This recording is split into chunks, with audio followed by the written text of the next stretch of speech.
Start out this morning with a question.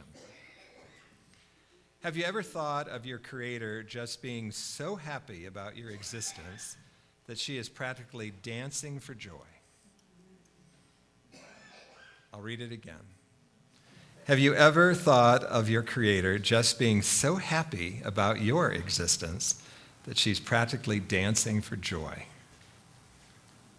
For many of us, that's not the idea that comes to us. Our interiority can be such a battleground, always being judged, always being evaluated, compared to others.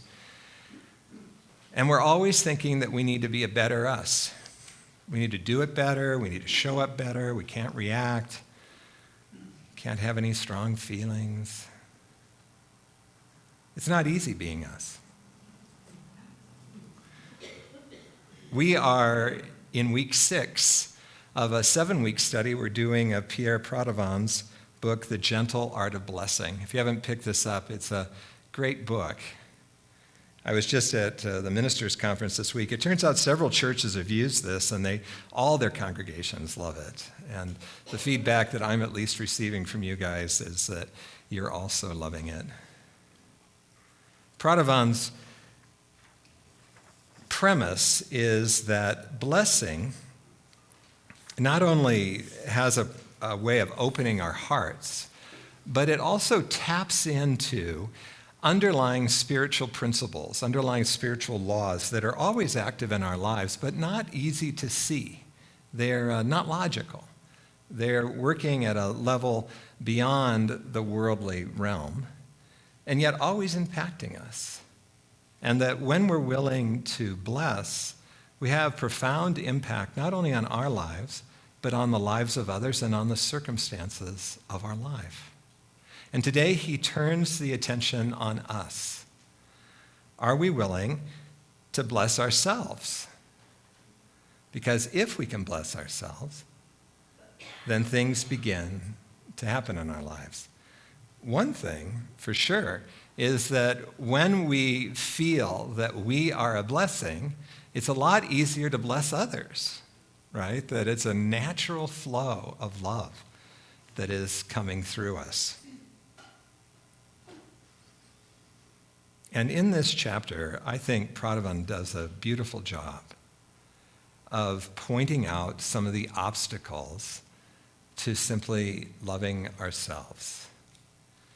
He points out our judge. He doesn't actually refer to the judge. He refers to judgment.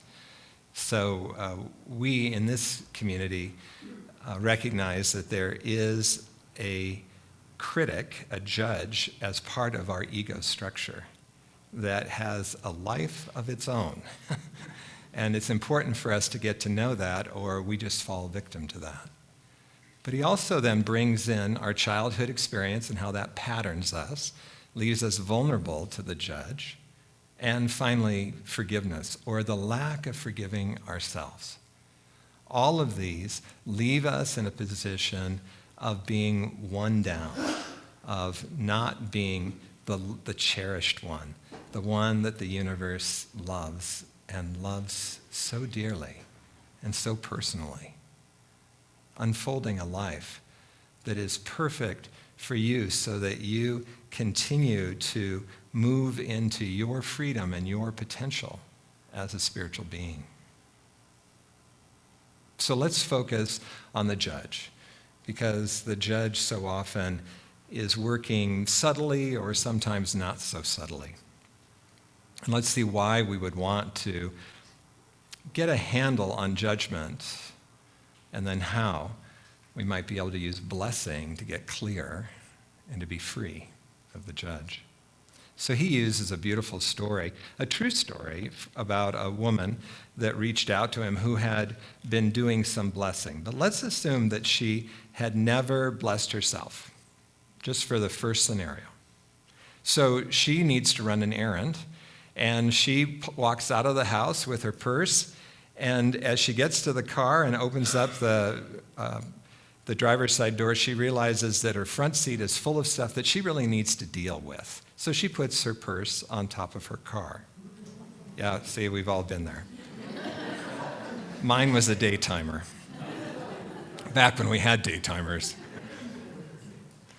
She got the seat all cleaned out, got everything placed where it needed to be, shut the door and got in, shut the door and proceeded to drive off, arrived at her destination, reached for her purse, which is always in that front seat, and it wasn't there. And who often becomes active right at that point?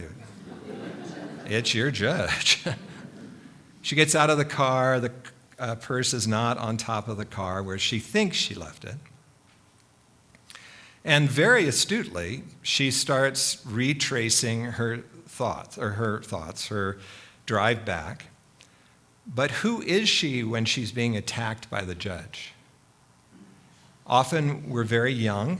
The judge tends to attack our child. We become separate, right? We are suddenly in our own little world trying to get through this. And if you watch, when it happens to you, our attention tends to get closer and tighter in. And so here she is retracing her thoughts with little or no spiritual capacity, only the capacity of a human being and maybe really the capacity of a child. Making her way down the road, she does not see her purse, and so she's in misery driving down the road because the judge just keeps twisting the knife, if you will. And the other piece is that she is bombarded with negative messages and beliefs about herself. You could probably help me with this. You're an idiot. What were you thinking? Do we have to chain that purse to you? I mean, and now hours will be spent, getting everything canceled. And why did you cash your paycheck instead of depositing it? All that money. And what will Aunt Ruth say about the loss of that beautiful purse she bought you? And on it goes. Scenario number 2. This is actually what happened. The woman had been practicing blessing herself.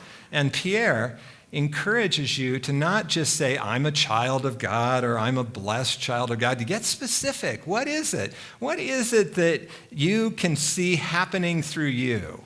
What skills, what qualities have you allowed? What things have you transcended in your life? Be specific about them. So she had been practicing that, and she was able to stay quite grounded through the drive. That doesn't mean that the judge might come up and you might be feeling a little bit of anxiety, but you're not lost in it, right? You are not the scum of the earth. You recognize there's some tension in your belly. That's where it manifests for me anyway. Judge always is in my belly.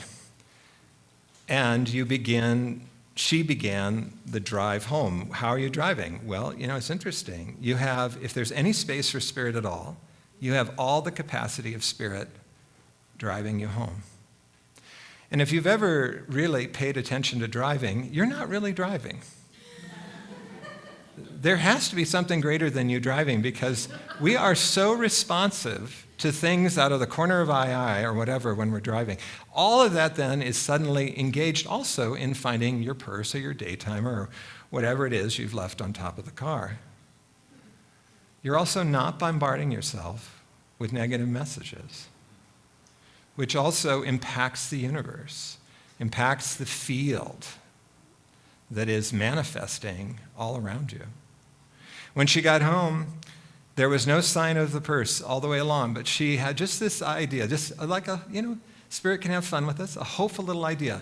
Maybe I never took my purse. Guidance comes in all sorts of manner. She walks towards the house, and what is sitting at her front door? A kind of scuffed up, dusty purse with everything in it. Obviously, someone had found it, opened it up, seen her driver's license or some kind of identification that said her address, and without any need for acknowledgement, left it on her doorstep. you see, we want the fullness of who we are as a spiritual being to be walking every step with us. But when the judge comes in, we go into this separate, cut-off place. This woman, in her narrative of him, said something I thought was so powerful. I did not lose myself driving back home. Boy, that is the goal. That's really the goal in all of our spiritual work. How do we not lose ourselves? And to understand, that's not really the goal of the judge. The judge is trying to keep you in a familiar space, which can seem odd, but it's basically saying to you, you need to pay closer attention on that purse because otherwise, people are, you'll be locked up soon by your children who will say you can't function anymore. I mean, it's just, the rationale is crazy. So I was curious for myself, does this work? Because, for me, I'm always out here saying, okay, you guys, the judge is an aspect of your ego that is very aggressive for most of us. And it needs to be met with some kind of an aggression to stop it. So I thought, well, what the heck? I read this chapter after my last talk, which was 2 weeks ago. I'm going to see how it goes. And I have to admit, it went pretty well until last weekend. And last weekend, I was in a spiritual retreat where I uncovered a pattern for me that is very deep and has been limiting me. And it was great to uncover it, right? Expanded. The pattern that I got to see was out of, that I've had a deep need to not attract negative attention from people. Not necessarily to be liked by everybody, but not to have negative attention, which made sense to me. I received a lot of negative attention for not fitting into my family, overt negative attention. And as it was really grace, I was just able to transcend getting stuck at, I need to be careful to keep everybody happy, if you will. I was able to just move down through that into an experience of emptiness that really felt like aloneness. That what had been the fuel that had kept that belief alive was a really difficult experience in my childhood of being alone a lot. And the empty, alone feeling, my judge had gotten a quick handle on was, we're not going there. So all of my judgments were, you gotta be good, you gotta take care of people, probably what makes me a somewhat reasonable minister, Yeah, watch out now, I'm not gonna be doing that anymore. So I came home feeling really expanded. I could see all the ways that I had wasted a lot of energy trying to keep everybody happy, where some people just can't be kept happy, and some people just aren't going to necessarily like me. And it was such a free feeling until about 2 o'clock that morning, the next morning, I guess you would say, when my judge just descended on me. By the way, when you're sleeping, you're most vulnerable to your judge. Oh, good. People understand that. They're nodding. And another thing that's important to understand is in spiritual work, we're working to open you up, but the ego has this cool thing of, okay, I'll let you expand, I'll expand. And then it just snaps down on us like a rubber band, right? So just know that's a pattern. But it was happening to me at 2 in the morning, and I'm lying there, and I woke up and I went, oh, I'm getting attacked. My stomach feels tight, and I'm being told that, no, that was wrong. I really do need to keep everybody happy. And it had a litany of examples from my life. If you don't, this is what's going to happen to you. Oh. And so I started blessing. Didn't go so well. Because what I realized was, so your judge attacks your child predominantly. And here I was, it was like I had I had someone beating up on my child, and I'm standing nearby just blessing them. And I realized, for me, I need to stop the abuse first. I'm sorry, I have to. And what I also know about myself is I don't have to say much to my judge, but I don't want my judge right here in my tender side. My back is much more durable, and I love the line in the Bible, get behind me, Satan. So I always turn my back to my judge. I jumped out of bed, and I turned my back to my judge. And I said, yeah, you stay back there. And then I started blessing myself, blessing my child who's so creative and spontaneous and fun, blessing me for my desire to become more realized, on the path for what I know, for what I don't know. I just as he says, just whatever comes to your mind, start blessing. And I started to feel that expanded and that free feeling. It's really the flow. Again, you're in the flow of the love, your very nature. You're coming back to yourself. I was coming back to myself. Some people came through the line after the first service and said, no, I really feel like I've been able to bless both my judge and the child and myself, and it's all worked great. Good, I'm open to that. For me, I needed to stop the abuse. Not to be overly aggressive, just take care of myself a little bit. Now, Pradavan,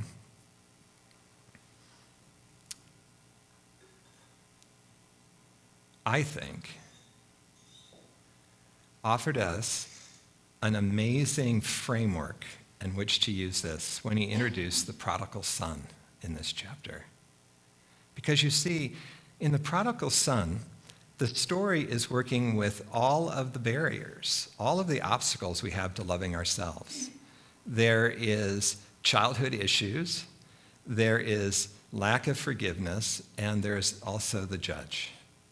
So the story is probably familiar to all of you, but let's just run through it real quick.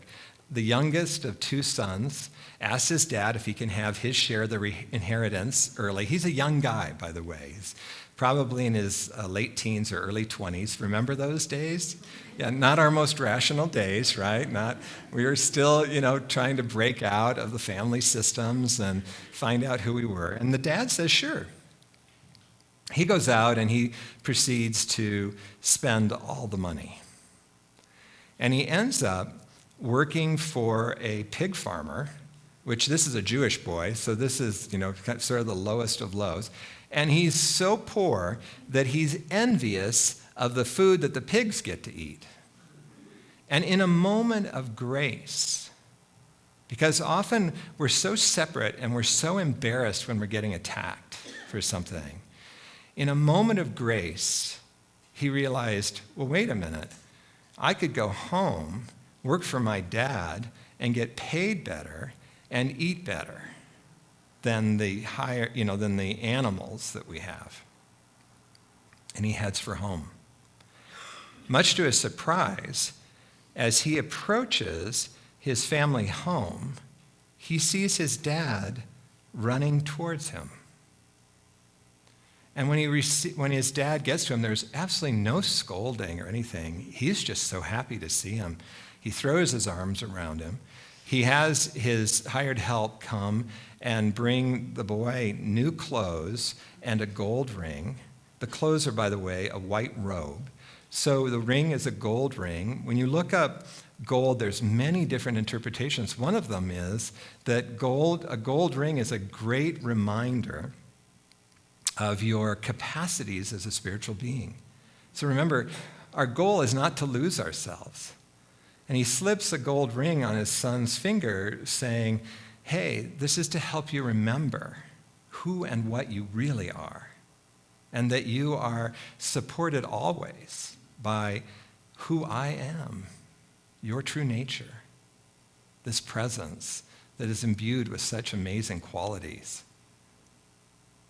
And then the whiteness, and so also metal is precious metal, which reminds us of not only our preciousness, but also of the fact that we are, let me see if the word comes to me. It's not often that I say, but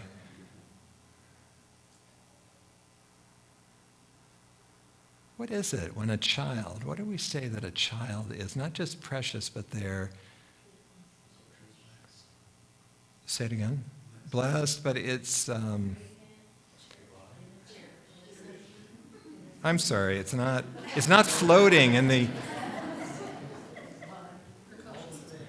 precocious is a big child, though. This is innocent. A child is innocent, right?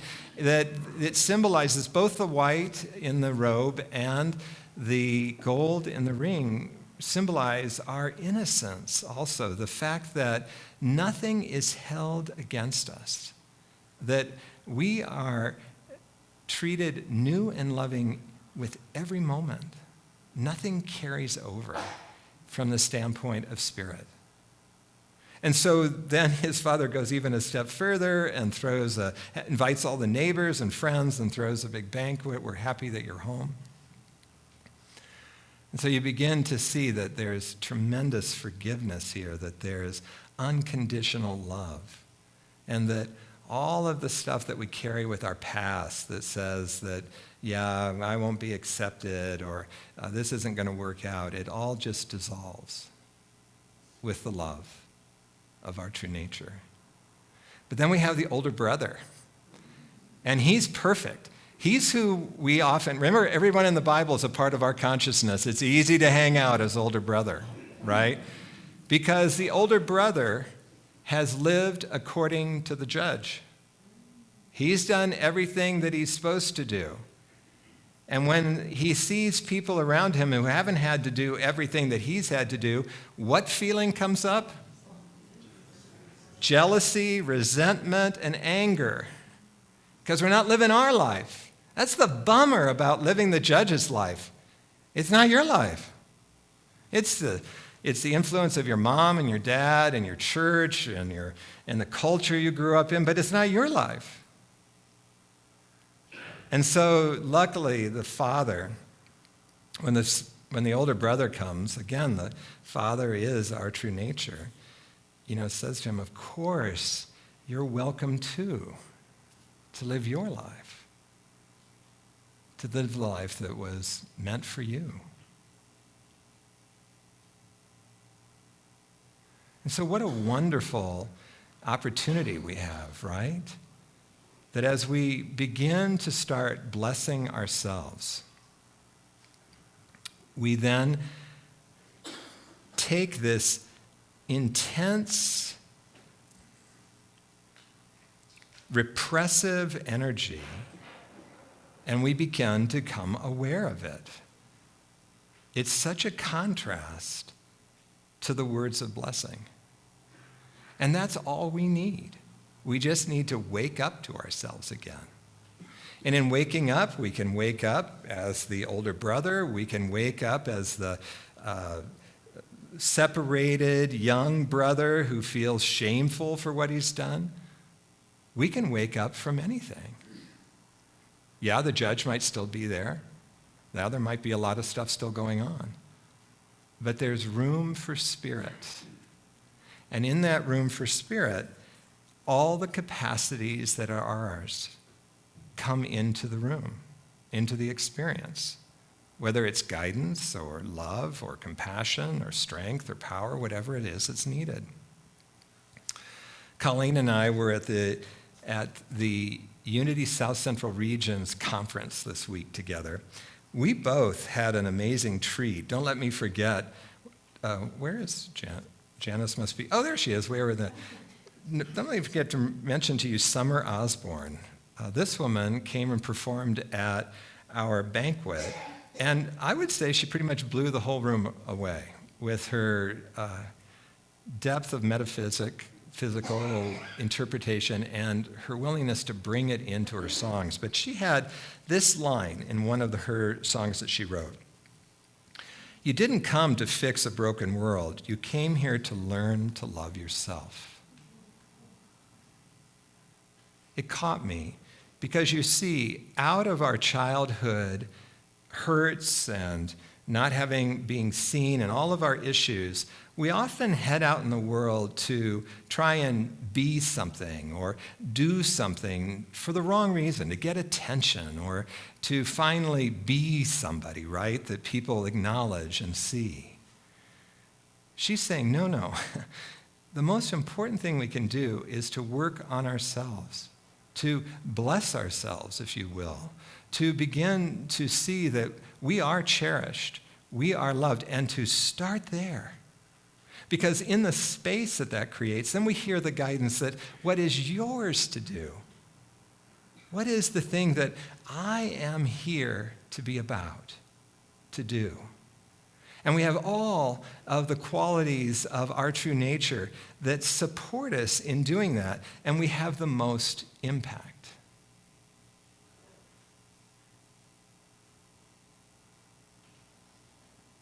I'm trying to think where I was. Oh, yes.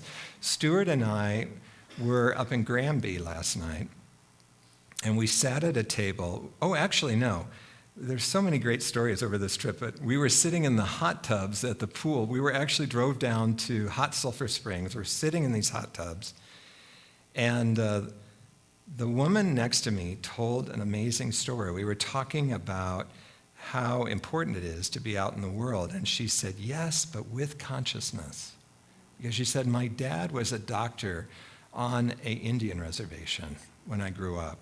And he saw these deplorable living, what he judged as deplorable living situations. And he was always treating people for diseases that we don't deal with much in our culture, whooping cough and malaria and different things.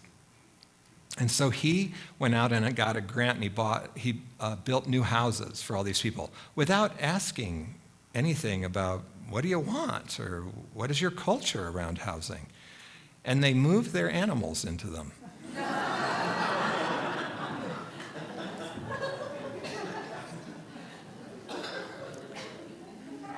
Because you would see, if we could dissect him, like I'm always up here trying to dissect myself for you, he had some belief that the way he lived, was better, or he's out there to save the world in some way, right?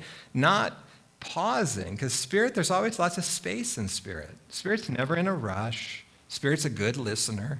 Your true nature is inherently a good listener. And your nature is curious, not interested in imposing itself on someone else, more interested in community and interaction. And he came home after that experience and sat this woman who now is retired and said to her, boy, did I ever experience an important lesson today. We need to listen more than push. We need to be sensitive to the world around us. And really, he was saying, I needed to make more room for spirit so that I too could be guided in being the light.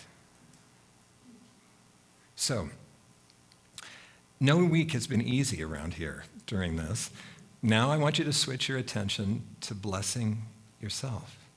Whatever your situation is, whatever you've done in your life, bless. Be specific. And the next time your judge comes up, see if the blessing takes care of it. If not, tell your judge to get behind you and continue blessing. As the love comes up, you'll find that things in your life begin to change. I want to invite you to start to prepare your love offerings as we invite this wonderful house band of ours, Spirit Rising, to come up.